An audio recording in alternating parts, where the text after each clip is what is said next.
دین اسلام Imran YouTube channel پر آپ سبھی حضرات کو خوش آمدید۔ بسم اللہ الرحمن الرحیم، الحمد للہ رب العالمین، والصلاة والسلام علی اشرف الانبیاء وسید المرسلین وعلی آلہ وصحبہ اجمعین، اما بعد۔ ابن شوذب رحمہ اللہ بیان کرتے ہیں کہ جب حضرت سیدنا ابو ہریرہ رضی اللہ عنہ کی وفات کا وقت قریب آیا تو وہ رونے لگے۔ ان سے پوچھا گیا کہ آپ کیوں رو رہے ہیں؟ ابو ہریرہ رضی اللہ عنہ نے فرمایا کہ سفر لمبا ہے، زاد راہ اور توشہ بہت کم ہے، گھاٹی بڑی دشوار گزار ہے، پھر اس کے بعد یا تو جنت ہے یا دوزخ ہے۔ حضرت ابو ہریرہ رضی اللہ عنہ رو رہے تھے موت کے قریب۔ لوگوں نے پوچھا کہ کیوں رو رہے ہیں؟ رونے کی وجہ بتائی کہ اس لیے رو رہا ہوں کہ سفر بہت لمبا ہے، آخرت کا سفر ہے، اور زاد راہ بہت کم ہے، یعنی سفر کا جو توشہ ہوتا ہے وہ بہت کم ہے۔ یہ سفر کا توشہ کیا ہے؟ اعمال۔ آخرت کے لیے جو سفر کا توشہ تیار ہوتا ہے وہ دراصل اعمال ہوتے ہیں، ایمان ہوتا ہے، تقوی و طہارت، انابت اور خشوع ہے، ذکر و اذکار ہیں، یہی دراصل توشہ ہوتا ہے۔ حضرت ابو ہریرہ کو یہ احساس ہو رہا ہے کہ میرا اعمال کا توشہ بہت کم ہے، جبکہ ہم جانتے ہیں کہ حضرت ابو ہریرہ کا کیا مقام ہے۔ صحابی رسول ہیں، بلند پایہ صحابی ہیں، علم و عمل کے جامع ہیں، لیکن اس کے باوجود ان کو اس بات کا احساس ہو رہا ہے کہ میرے پاس زاد راہ کم ہے۔ اب ہم سوچیں کہ ہمارا حال کیا ہوگا؟ ہماری نمازیں، ہمارا ذکر، ہماری تسبیحات، ہماری نیکیاں، ہماری خدمات۔ حضرت ابو ہریرہ رضی اللہ عنہ اتنے بلند ترین مقام کے حامل ہو کر بھی ان کو یہ احساس ہو رہا ہے کہ میرا زاد راہ بہت کم ہے، تو پھر ہمارا حال کیا ہوگا؟ تو ہمیں کتنا رونا چاہیے اور پھر اس کے ساتھ کتنی تیاری کرنی چاہیے۔ اور فرمایا کہ گھاٹی دشوار گزار ہے، موت آئے گی۔ موت کوئی معمولی چیز تو ہے نہیں، بڑی کٹھن چیز ہوگی۔ جب موت آئے گی تو آدمی کے اوپر کیا بیتے گی، اور یہ مرحلہ ہر آدمی کو بہرحال پیش آنا ہے۔ جو آدمی بھی دنیا میں آیا بہرحال اس کو موت کا مزہ چکھنا ہوگا۔ کل نفس ذائقۃ الموت۔ اور یہ ہے بہت ہی کٹھن اور دشوار گزار گھاٹی، اس کو پار کر کے آگے جانا ہے۔ اور پھر یہیں پر قصہ ختم نہیں کہ موت آئے گی تو اس کے بعد کوئی کٹھنائی نہ آئے گی۔ موت کے بعد قبر کا مرحلہ ہے، اور قبر کے اندر اللہ کے فرشتے سوال و جواب کرنے کے لیے آئیں گے اور پوچھیں گے تمہارے رب کو تم نے پہچانا؟ من ربک، ما دینک، تمہارا دین کیا ہے؟ اور وہ شخص جو تم میں بھیجے گئے یعنی محمد صلی اللہ علیہ وسلم، ان کے بارے میں تم کیا جانتے ہو؟ یہ تین سوالات ہوں گے۔ آپ کہیں گے کہ بھائی یہ تینوں سوال ہم کو تو ازبر ہیں، رٹے ہوئے ہیں، فرشتے ادھر پوچھیں گے اور ہم فر فر فر فر جواب دے دیں گے۔ لیکن ایسا نہیں ہوگا۔ وہاں پر صرف یادداشت سے کام نہ ہوگا، بلکہ وہاں تو عمل سے کام ہوگا۔ جس نے اپنی عملی زندگی بنائی، جس نے واقعتاً اللہ کی معرفت اپنے اندر پیدا کی، جس نے اللہ کی ذات و صفات کو سمجھنے کی کوشش کی، اور پھر اس کے بعد دین کو سمجھا، دین کے اوپر عمل پیرا ہوا، دین کے تمام اعمال کو اور اس کے حقائق کو قبول کرتے ہوئے زندگی گزارا، اور نبی اکرم صلی اللہ علیہ وسلم کے حالات اور آپ کی سیرت طیبہ اور آپ کے اسوہ حسنہ کو جانا، اور اس کے بارے میں وہ تفصیل کے ساتھ جان کر اللہ کے نبی کے اسوے پر گامزن ہو گیا، وہ آدمی تو اس کا جواب دے دے گا۔ لیکن جس نے خالی رٹ لیا ہو مر ربک، اس نے کہا ربی اللہ، زبانی یاد ہے یہ، لیکن وہاں زبانی کام نہیں چلے گا، وہاں پر کام چلے گا تو حقیقت سے کام چلے گا۔ اس لیے پوری زندگی ان سوالات کے جواب کے لیے اپنے آپ کو تیار کرنا ہے، عملی طور پر تیار کرنا ہے۔ تمہارا دین کیا ہے؟ ارے دین پہ چلا ہوا ہو تب تو دین کو بتائے گا کہ کیا ہے۔ صرف رٹ لیا دینی الاسلام، میرا دین اسلام ہے، وہاں جواب نہیں دے پائے گا، وہاں ہائے ہائے کرتا رہ جائے گا۔ تو حضرت ابو ہریرہ رضی اللہ عنہ نے کہا کہ یہ سفر بہت دشوار گزار ہے، گھاٹی بہت دشوار گزار ہے۔ پہلے تو موت کی گھاٹی، اور پھر موت کے بعد قبر کی گھاٹی، قبر میں سوال و جواب۔ اگر وہاں پر سوال کا جواب ٹھیک ٹھیک دے دیا تب تو کام بن گیا، اور اگر نہیں دے سکا تو وہاں ہی اس کے لیے عذابات کا سلسلہ شروع ہو جائے، اور پھر اس کے بعد قیامت کا میدان، وہاں کی سختیاں اور پریشانیاں، اور پھر حساب اور کتاب، یہ سارے مرحلے پیش آنے والے ہیں۔ حضرت ابو ہریرہ اس کی طرف اشارہ کر رہے ہیں کہ گھاٹی بہت دشوار گزار ہے، موت کی گھاٹی، پھر قبر کی گھاٹی، پھر حشر اور نشر کی گھاٹی، حساب اور کتاب کی گھاٹی۔ یہ سب کچھ پار کرنے کے بعد پھر کہتے ہیں اس کے بعد یا تو جنت ہے یا دوزخ۔ جو ٹھیک طور پر گزر گیا وہ تو جنت میں جائے گا، ورنہ تو جہنم رسید ہو جائے گا۔ مشکاۃ شریف کے اندر ایک صحابی کا واقعہ بیان کیا گیا ہے کہ وہ اپنی موت کے وقت میں رو رہے تھے، تو ان سے پوچھنے والوں نے پوچھا کہ آپ کیوں رو رہے ہیں، جبکہ آپ کے بارے میں تو حدیث کے اندر رسول اکرم صلی اللہ علیہ وسلم نے بشارت دی، لیکن آپ پھر بھی رو رہے ہیں؟ تو انہوں نے کہا اس لیے رو رہا ہوں کہ اللہ نے انسانوں کو جو بنایا، دو قسم کے لوگوں کو بنایا، بعض کو جہنم کے لیے بنایا اور بعض کو جنت کے لیے بنایا۔ ایک ہاتھ میں ایک مٹھی میں اللہ کے وہ لوگ ہیں جن کو اللہ نے جنت کے لیے بنایا، اور اللہ کی دوسری مٹھی میں وہ لوگ ہیں جن کو اللہ نے جہنم کے لیے تیار کیا ہے۔ اب مجھے نہیں معلوم کہ میں اللہ کی کون سی مٹھی میں ہوں، مجھے نہیں معلوم کہ میں اللہ کی کون سی مٹھی میں ہوں، جنت والی مٹھی میں ہوں کہ جہنم والی مٹھی میں ہوں۔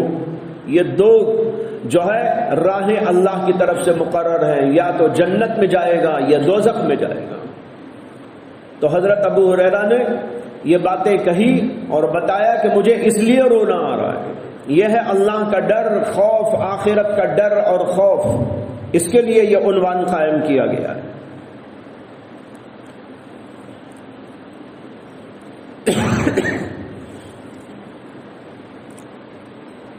ایک واقعہ بیان کرتے ہیں کہ قاسم بن محمد حضرت امام ابن المبارک رحمت اللہ علیہ کے شاگرد تھے۔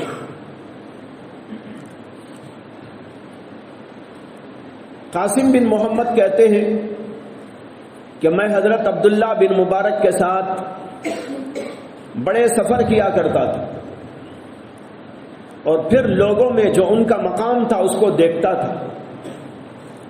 اللہ نے ان کو اتنا بلند ترین مقام عطا کیا ہے، کہتے ہیں کہ دل میں بار بار بات آتی تھی کہ اس شخص کو اتنا بڑا مقام کیوں ملا۔ کہتے کہ پھر میں ذہن میں اس کا جواب تلاش کرتا، کبھی میرا دل کہتا کہ ان کے علم کی وجہ سے ان کو اتنا بڑا مقام ملا ہے، لیکن دوسری طرف سے پھر ذہن ہی میں جواب آتا کہ جیسا علم ان کو دیا ہے علم والے تو اور بھی ہیں،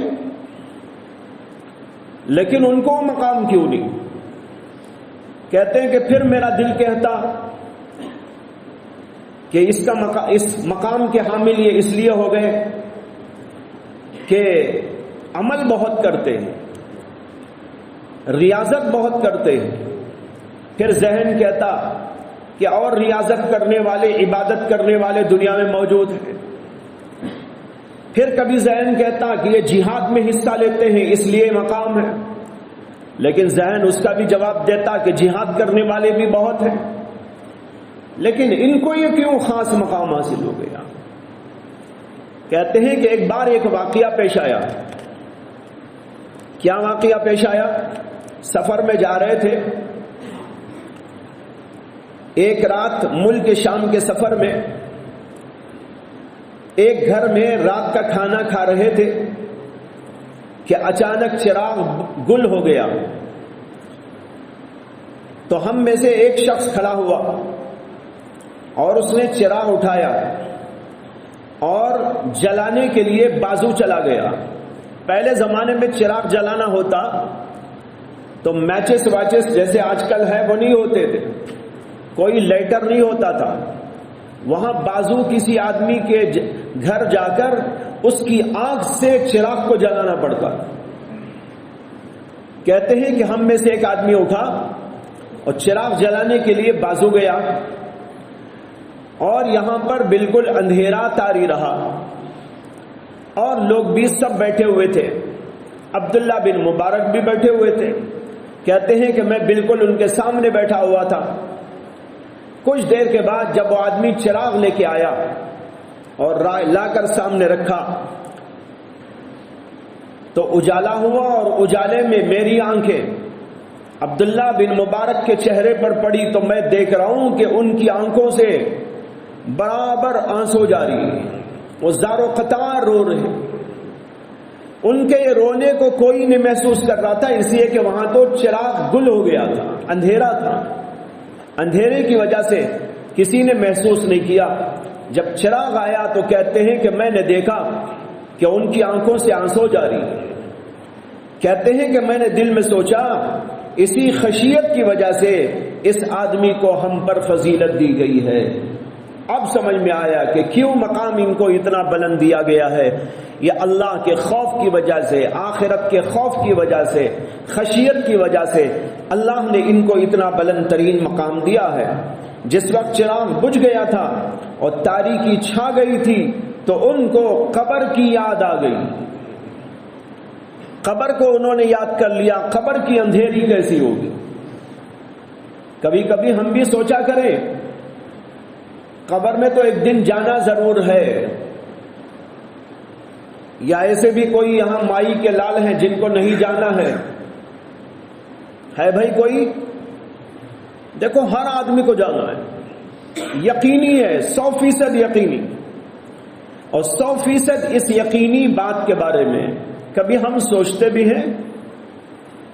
حضرت مولانا شاہ عبد الحی عارفی رحمت اللہ علیہ، حضرت تھانوی رحمت اللہ علیہ کے خلیفہ تھے، جلیل القدر خلیفہ تھے۔ مولانا تقی عثمانی صاحب دامت برکاتہم ان کے خلیفہ ہیں۔ تو یہ مولانا عبد الحی عارفی رحمت اللہ علیہ کہتے ہیں کہ ایک رات اندھیری چھائی ہوئی تھی، میں اپنے بیڈ کے اوپر لیٹا ہوا تھا، غور و فکر میں قبر کا اندھیرا میرے دماغ میں آ گیا۔ اہل اللہ جو ہوتے ہیں وہ ان سب باتوں کو سوچتے رہتے ہیں، موت کو سوچتے ہیں، قبر کو سوچتے ہیں، قبر کی اندھیری کو سوچتے ہیں، اس کے بعد کے مراحل کو سوچتے ہیں۔ جو دنیا دار ہوتے ہیں وہ دنیا کی باتیں سوچتے ہیں، فسق و فجور والے گندی باتیں سوچتے ہیں، حرام قسم کے تصورات میں مبتلا ہو جاتے ہیں، گندے گندے خیالات کے اندر مبتلا ہوتے ہیں۔ بیڈ اللہ نے دیا آرام کرنے کے لیے، لیکن اس بیڈ پر اللہ کی طرف سے جو اتنی عظیم الشان نعمت دی گئی ہے اسی بیڈ کے اوپر اللہ کی نافرمانی کرنے لگتے ہیں۔ لیکن اہل اللہ کا حال تو یہ ہوتا ہے، کہتے ہیں کہ میرے دماغ کے اندر قبر کی اندھیری آ گئی، جب وہ قبر کی اندھیری میں مجھے لٹایا جائے گا تو کیا ہوگا، کیا حالات پیش آئیں گے۔ دنیا میں تھوڑی دیر کے لیے کسی کوٹری میں انسان کو بند کر دیا جائے تو کیا حال ہوگا، ذرا سوچ کر دیکھو۔ کہتے ہیں کہ یہ سوچ رہا تھا، اتنے میں ایک بات اور ذہن میں آ گئی، یہ بہت قیمتی بات ہے، اس کو یاد رکھو، اس کے اوپر عمل کرو۔ حضرت کہتے ہیں کہ ایک اور بات مجھ کو یاد آ گئی، اور وہ یہ کہ نبی اکرم صلی اللہ علیہ وسلم کی سیرت میں ہم کو ملتا ہے کہ نبی اکرم صلی اللہ علیہ وسلم فجر کی نماز کے لیے جب نکلتے تھے ایک دعا پڑھتے تھے، دعا یہ پڑھتے تھے کہ اے اللہ میرے آگے نور پیدا کر دے، میرے پیچھے نور پیدا کر دے، میرے داہنے نور پیدا کر دے، میرے بائیں نور پیدا کر دے، میرے اوپر اور نیچے نور پیدا کر دے، میرے دل میں نور پیدا کر دے، میری قبر میں نور پیدا کر دے۔ یہ اللہ کے نبی صلی اللہ علیہ وسلم کی دعا ہے۔ اللہم اجعل عن یمینی نورا وعن شمالی نورا ومن فوقی نورا ومن تحتی نورا وفی قلبی نورا واجعلنی نورا واجعل لی نورا۔ مجھے خود نورانی بنا دیجئے اور میرے لیے بھی نور پیدا کر دیجئے۔ کیا عجیب دعا ہے، داہنے نور ہو، بائیں نور ہو، آگے پیچھے نور ہو، اوپر اور نیچے نور ہو، دل کے اندر نور ہو، اور اس کے اندر اور بھی الفاظ ہیں، میرے جسم کے رگ و ریشے میں نور پیدا کر دے، میرے لحم میں، میری ہڈیوں میں، میری آنکھوں میں، میرے اور اعضاء میں نور پیدا فرما دے۔ حضرت کہتے ہیں کہ یہ دعا یاد آئی تو مجھے تسلی ہو گئی کہ الحمدللہ میں دعا پڑھا کرتا ہوں، اور جب اللہ کے نبی کی یہ دعا پر ہم عمل کرتے ہیں تو انشاءاللہ امید ہے کہ اس کی وجہ سے قبر کے اندر نور پیدا ہو جائے۔ اب دیکھو کتنا بڑا ہاتھ لگ گیا نسخہ قبر کی اندھیری کو دور کرنے کے لیے۔ روزانہ اس دعا کو اہتمام سے پڑھیں۔ جب آپ آئیں مسجد کو فجر کے لیے تو سنت ہے رسول اللہ صلی اللہ علیہ وسلم کی کہ دعا پڑھیں۔ یہ دعا کتابوں میں لکھی ہوئی ہے، جس کو یاد نہیں وہ یاد کر لے، اپنے اساتذہ سے پوچھ لے، وہ بتا دیں گے، اٹھا کر دے دیں گے، لکھ کر دے دیں گے، یاد کر لو، جو ہے 10 منٹ میں یاد ہو جائے گی، 5 منٹ میں یاد ہو جائے گی۔ اب یہ دعا معمولاً پڑھا کرے، ہو سکتا ہے کہ اللہ تبارک و تعالی ہماری قبروں کو بھی اس دعا کی برکت سے نورانی بنا دے۔ تو فرماتے ہیں کہ ان کو قبر کی اندھیری یاد آ گئی، اس لیے حضرت عبداللہ بن عمر رضی اللہ عنہ رونے لگے تھے۔ حضرت امام مروزی سے منقول ہے، وہ فرماتے ہیں کہ میں نے امام احمد بن حنبل سے پوچھا کہ حضرت آپ نے صبح کیسے کی؟ یہ عربی کے اندر خیر خیریت پوچھنے کا جملہ ہے، کیف اصبحت، آپ نے صبح کیسے کی؟ تو انہوں نے بھی پوچھا کیف اصبحت، آپ نے صبح کیسے کی؟ امام احمد بن حنبل نے جواب دیا، اس شخص کی صبح کیسی ہوگی جس کا رب اس سے فرائض کی ادائیگی کا مطالبہ کرتا ہے اور اس کا نبی سنتوں کی ادائیگی کا مطالبہ کرتا ہے، دونوں فرشتے اس سے تصحیح اعمال کا مطالبہ کرتے ہیں، اس کا نفس اس سے خواہشات کا مطالبہ کرتا ہے، ابلیس بے حیائی کا مطالبہ کرتا ہے، ملک الموت اس کی روح قبض کرنے کے انتظار میں ہے، اور اس کے اہل و عیال نان و نفخے کا مطالبہ کرتے ہیں۔ کیا عجیب بات!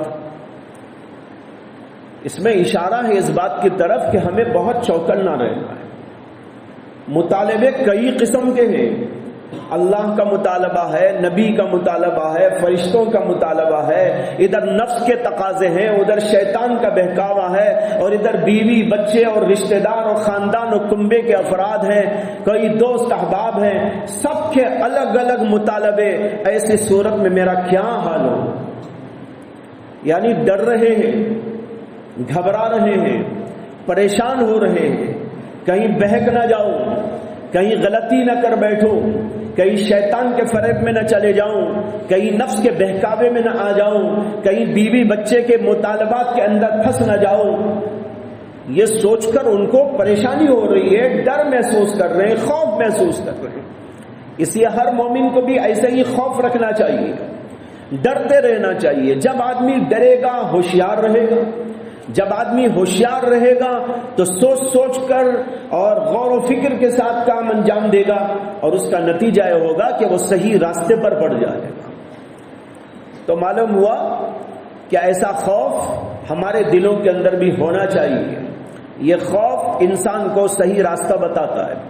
اگر انسان بے خوف ہو گیا، نہ اللہ کا خوف ہے، نہ آخرت کی فکر ہے، نہ قبر اور حشر کا اس سے خوف ہے، تو اس کا مطلب یہ ہے کہ وہ تو جانوروں جیسی زندگی کر رہا ہے۔ اس میں اور جانور میں کوئی فرق نہیں۔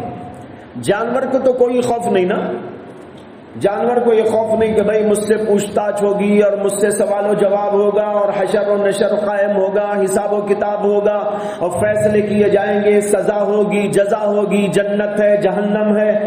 جانوروں کو کچھ نہیں۔ اسی لیے بہت سارے اکابرین سے یہ بھی مروی ہے کہ وہ کہا کرتے تھے، اے کاش کہ میں ایک جانور ہوتا۔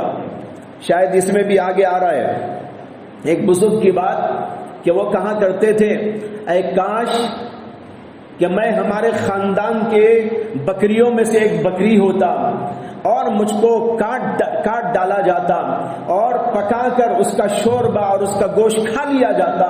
یہ بہت اچھا تھا، اس لیے کہ اسے تو پوچھ نہیں ہے لیکن مجھے پوچھ ہے۔ حضرت سیدہ عائشہ صدیقہ رضی اللہ تعالی عنہا کبھی پرندوں کو دیکھتی تو پرندوں کو دیکھ کر کہا کرتی، اے کاش کہ پرندہ میں ہوتی، اے کاش کہ میں یہ پرندہ ہوتی۔ اس کو تو پوچھ نہیں ہے لیکن مجھے تو سوال و جواب ہے۔ حضرت ابو بکر صدیق کے بارے میں آتا ہے کہ وہ کبھی کوئی تنکا اٹھا کر کہتے، اے کاش کہ میں یہ تنکا ہوتا، کتنا اچھا تھا، اب تو مجھے سوال و جواب کا مرحلہ پیش آنے والا ہے۔ یہ ہے خوف، آخرت کا خوف، اللہ کا خوف، حشر نشر کا خوف، حساب و کتاب کا خوف۔ یہ دلوں کے اندر پیدا کرتے رہنا چاہیے۔ پیدا کب ہوگا؟ جب بار بار یہ باتیں سنیں گے، بار بار اس کا مذاکرہ کریں گے، دل و دماغ کے اندر اس کو تر و تازہ کرتے رہیں گے تو ہماری زندگیوں کے اندر بھی انقلاب آ جائے گا۔ اسی لیے باتیں آپ کو سنائی جا رہی ہیں تاکہ دل کے اندر ان کو محفوظ رکھنے کی کوشش کریں۔ وآخر دعوانا الحمدللہ رب العالمین۔ Subscribe now and press